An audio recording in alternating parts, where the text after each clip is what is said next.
Good afternoon, ladies and gentlemen. I'm Jonathan Cheng, a BBA Year 2 student majoring in Information Systems. Today, we are extremely pleased to have Professor Frederick Ma, Mr. Anthony Leung, Mr. Joe Ai, and Ms. Wendy Yun to share with us on the topic, a financial career in Hong Kong, the past, the present, and the future. Before that, I would like to invite Professor Eric Chang, Dean of HKU Faculty of Business and Economics, to deliver the welcome remarks. Dean Chang, please.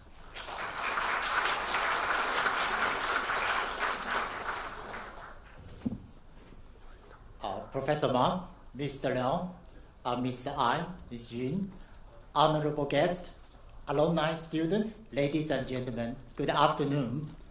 A very warm welcome to everybody to the University of Hong Kong. Let me begin by expressing gratitude to Financial Service Development Council for initiating the Practitioner lecture series and to co-host its first public forum with the Faculty of Business Economics, the University of Hong Kong. The honor is all ours to have 4 very successful business leaders and seasoned practitioners, Mr. Anthony Leung, Professor Fred Ma, Mr. Joe Ai, and Ms. Wendy Yun, who will share with us their insights on growing the talent pool for Hong Kong's financial services industry. I'm very pleased to see a very good turnout. It is good that so many of you are committed to stay abreast of the information related to this important industry. Financial service industry accounts for about 6% of Hong Kong's employment and 16% of the GDP. It is an industry which is deeply integral to the development of our economy. We need the talent, new blood to join the industry to make our economy sustainable and prosperous. I'm very happy to see this forum will cover a wide range of topics related to developing Hong Kong's human capital industry. I'm looking forward to their insightful sharing, through which I trust our students will be inspired, and be well prepared for developing their career in the financial service industry. Before I end, I would like to take this opportunity to express our deepest respect to Dr. Rison Huang, who sadly left us earlier this month, and after whose name this lecture series was named. Dr. Huang was distinguished alumnus of Hong Kong U and was the university's 10th Vice Chancellor, who dedicated his entire life to academia and made a significant contribution to the growth and the success of the University of Hong Kong.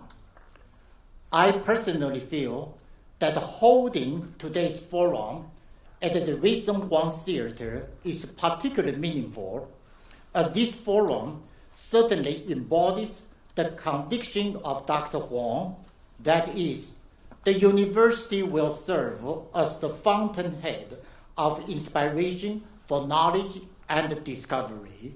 Thank you very much. Thank you, Professor Chang. May I now invite Mr. Joe Ai, Director and Managing Partner, McKinsey & Company Incorporation, and convener of FSDC's Human Capital Committee, to brief us on some key findings in the report released by FSDC on developing Hong Kong's human capital in the financial services industry. Thank you. Mr. Ai, please.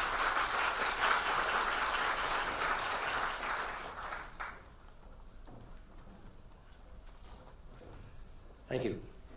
Dean, guests, students, we are very happy here to share with you a little bit our findings around the financial industry in Hong Kong. We were actually quite worried about the the turnout, especially with the stock market where it is right now. But we thought that since the market is closed, you have made your profits, and so hopefully you can come and attend and see what the future holds for Hong Kong. Just a little bit of background on this report. So the FSDC was established about 2 years ago to advise the chief executive on the Hong Kong's financial center strategy. And we really started off with thinking about, one of the major pillars, right, of Hong Kong financial strategy is really around the human capital strategy, right? So this is really, talking about, the foundation, right, of why we can continue to prosper and succeed as a financial center. So that's a little bit around kind of how we thought about human capital. And here's really where, if you think about the building blocks of the Hong Kong financial service sector, we start off with a little bit the top of the house, which we call it to become the preeminent financial center based in Asia, right? So it's not only Asia's financial center, it's a global financial center that's based in Asia. I think that there are two main opportunities. One is really around, and all of us in Hong Kong will understand that the major opportunity is really around the emerging mainland opportunities, but especially it's also around strengthening our core competencies in other areas, and that's actually the non-mainland part, right? So actually Hong Kong is really around both. The enablers are really around talent, Hong Kong's living quality and standard, a balance between market development and financial stability, Hong Kong Inc., marketing and promoting, and also the foundation really is where the government, industry, and community participation alignment is actually very important. Today, we're talking about the enablers, which is around a sustainable talent model. So what is it? In terms of our human talent, Hong Kong roughly, on the bottom you see here, employs 232,000 people directly from the financial sector. Okay, so that's as Dean said, it's around 6%, right, of our direct employment. On the value add to GDP, it's actually 16%, right? So this is actually a highly value add per capita sector, right, in Hong Kong.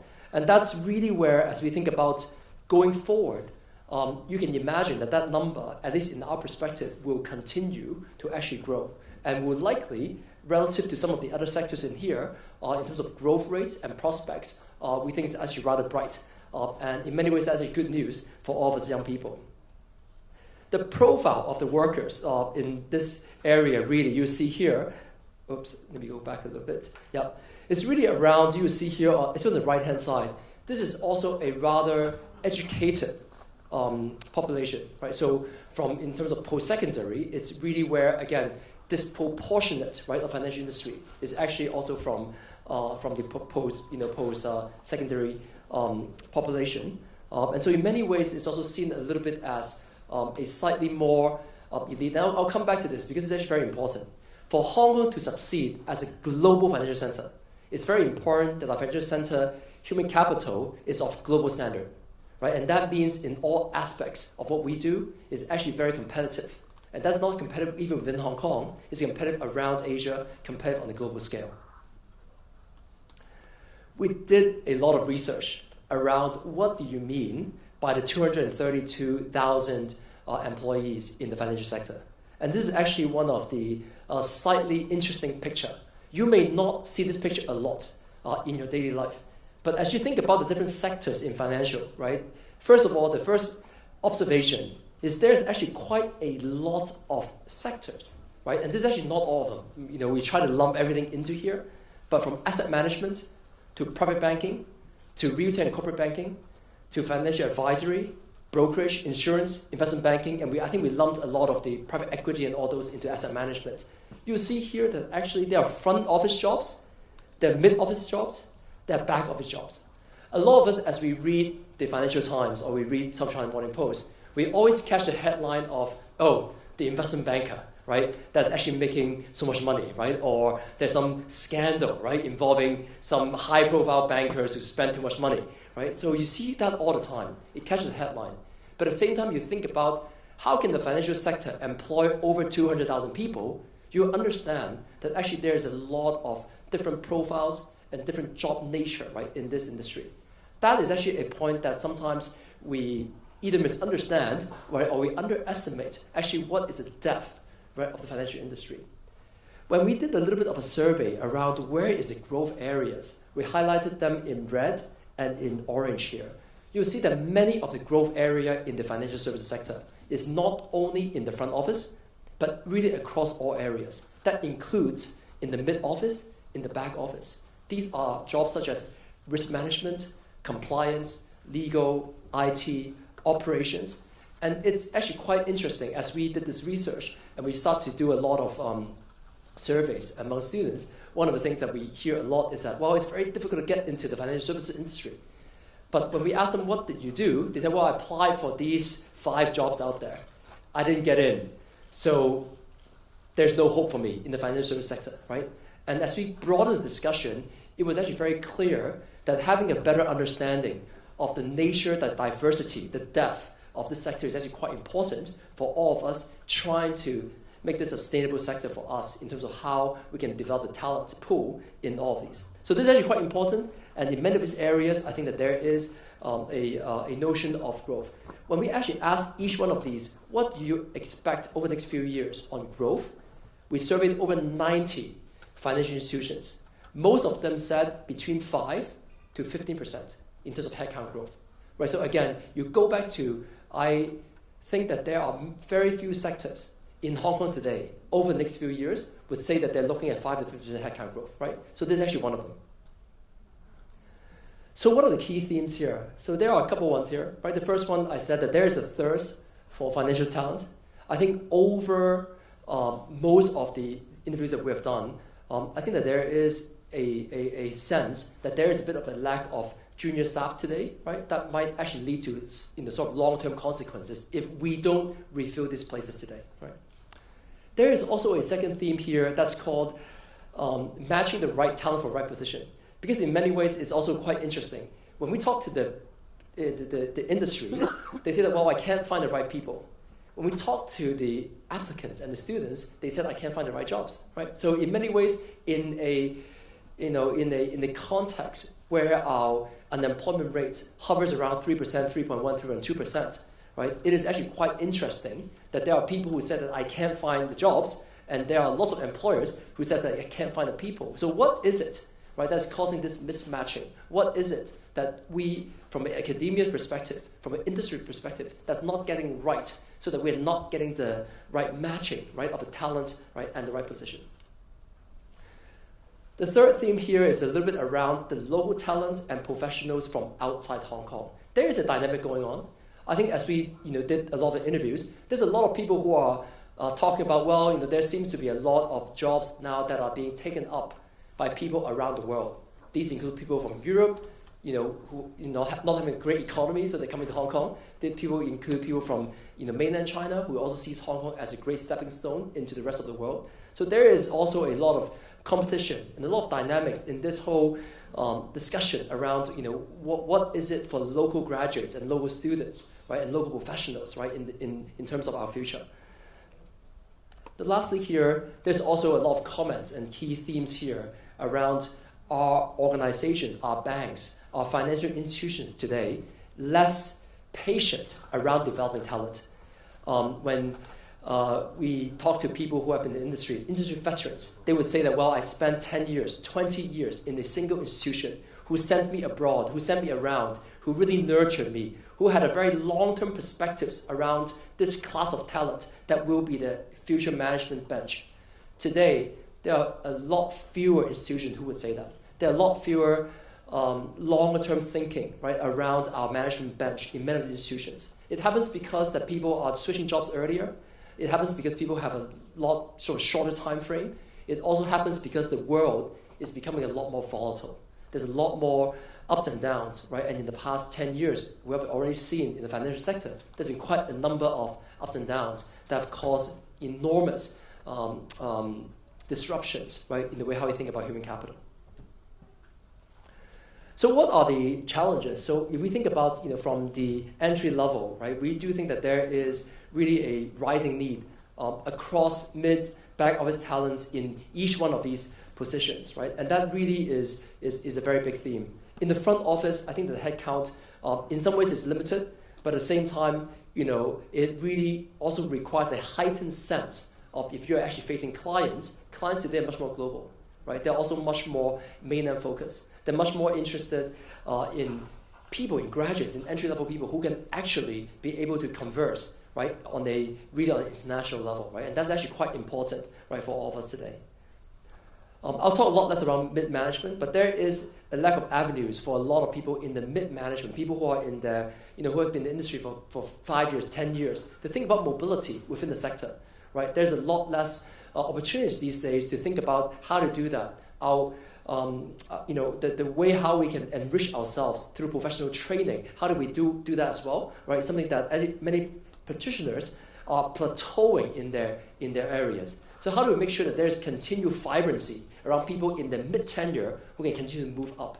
That's also a very big challenge for us. I think that actually on the senior management level, that is actually where Hong Kong has the least worries, right? In many ways, Hong Kong on a talent perspective, we actually have a great place. Many people like to work in Hong Kong. I mean, the only thing they complain about, is international schools and the air quality.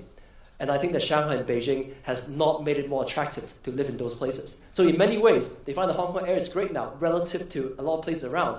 Even Singapore air is getting worse, right? So in many ways, I think that in the senior management ranks, Hong Kong actually has very little problem attracting talent around the world. So it's really around how do we ensure that from a junior level and from mid-management level that we can continue to enrich our bench in Hong Kong.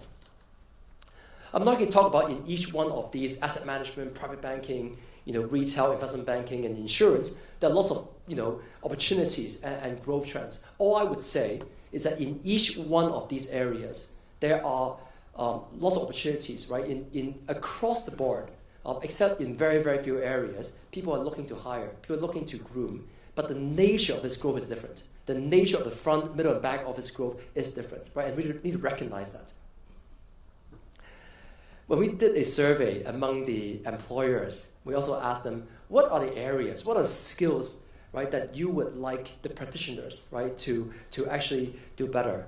On the senior management level, they come back with both strategic thinking, cross-functional knowledge, relationship building. But more relevant for all of you, if I look across front office, mid office, and back office, what are employers saying around people entering industry? Let me just pick middle office here. 33% of them say that, well, I wish that our people had better English. 20% of us say that, well, I wish that they had better Mandarin, right? And another 20% say that the ability to communicate and work with a team. You go to the front office, what are they saying? They're saying that impactful presentation, 24%. Intrinsic intellect and English proficiency, 14%. Back office, what comes out? 28%, right, English. It is stunning that as we look across in Hong Kong today and we talk to all the employers, 90 companies in Hong Kong in the financial sector, and ask them what do they want more of graduates, right? First thing comes to mind, English proficiency. Mandarin comes a close second. Communication and all that. What are we trying to do in schools? And this is, Hong Kong is a great school and you guys are doing great. However, what are we doing in schools? So are we really upgrading ourselves so that we are meeting the challenges of what the employers are looking for, right? Why in these areas are people still saying, after all these years, and I'm quite keen to know from our speakers what they're going to say, right, around what have we done and what have we not done in terms of improving this, right? And as we look forward as well, and I'll make this point because I think it's important, if you go to Shanghai today, in the Shanghai financial institutions, what would they say that people are missing? They would not say English. So Hong Kong is still a very unique place because employers in Hong Kong are still asking about our English ability. It is one of the key criteria for us to succeed in the future as an international financial center is our ability to communicate, right, internationally and in English, as well as in Chinese, right? And I would say that, again, that's the biggest differentiation because if I go to China today, that would not be the question people are asking. That would not be the deficiency people are saying people lack. Right? So this is still very, very important. And in some ways, I think the other insight here is really that we always keep thinking that we lack functional skills. We always think that, well, if only I knew a lot more about risk management, that I'll be more attractive for this particular institution's risk management opportunity. It's not true. Employers out there do not expect a fresh graduate to really understand how to do risk management on day one. However, writing a proper email in English is actually important. right? Writing without grammatical mistakes and to communicate effectively is important, right? So again, I'll go back to what are we trying to do? What do we think are important? As we do the survey, what do people think are important, right? We did do some surveys with students as well, and as we talk to students, here are the things that we have heard, right? We thought one of the things that people are asking for is that there seems to, as we talk about the different dimensions of the financial industry, there is a certain urge to say that, well, is it enough information, right? I can see the few banks that come here on the management trainee program, but beyond that, I'm not quite sure what else is there, how to approach it, and what are career paths.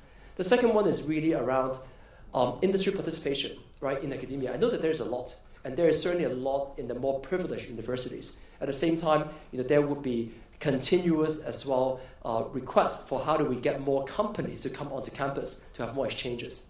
The third one is really, and I think that is really appropriate for today, is that, well, there's a lot of very successful alums, right, and Hong Kong U certainly is a big part of that. And they see that all of you are very successful out there. You're all 上咗岸, right? The question is, can you come and tell us how you did it? That is relevant for us today. Don't tell us what worked back in the 70s, right? But what works today, and how do we ensure that there's enough mentorship and learning going on in there? So, I think one of the things that we are trying to do as a FSDC is that we do think that it's actually quite important to bring the industry, bring Central, right, into the universities, and we're trying to do that starting with today. And so today, this collaboration between FSDC and Hong Kong U is really a kickstart of what we call a practitioner series. We're trying to bring people who are in the industry to come share, to have more collaboration, to have more mentorship, and to really build a bridge between the industry and academia. And this is really where we're hoping to do. And we, again, look forward to today's discussion. We look very much forward to your participation, right? And we hope that this is only the beginning. This is only the beginning of this, what we call industry and academic collaboration that we're trying to promote. And we hope that this will continue and have your support. Thank you very much.